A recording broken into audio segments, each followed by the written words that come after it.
1-2 saata zamanın sual forması. Unit 7, 7-ci dərs Do you present simple questions.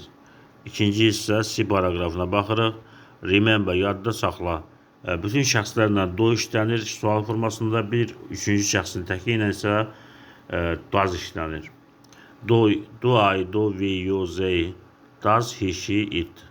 He, she, it ilə üçüncü şəxsin təki ilə does işlənir. For example, do they like music? Onlar musiqini xoşlayırmı? Üçüncü şəxsin təkində isə does he like music? O musiqini xoşlayırmı? Qısa cavablar demandinə baxırıq. Short answers. Qısa cavablarda da yine bütün şəxslərdən do, bir də üçüncü şəxsin təkində does işlənir. Yes, I do, yes, we do, yes, you do, yes, they do. He, she, it ilə isə yes, he does, yes, she does, yes, it does. No, xeyr mənasında. No, I don't, no, you don't, no, they don't. No, he doesn't, no, she doesn't, no, it doesn't. Cümlələrə baxaq. Do you play the guitar? Sən gitarı da ifa edə bilirsənmi? No, I don't. Xeyr. Do your parents speak English? Sənin valideynlərin İngiliscə danışa bilirmi? Yes, they do. Bəli.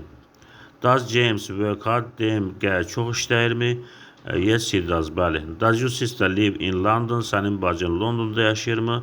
No, she doesn't. Xeyr.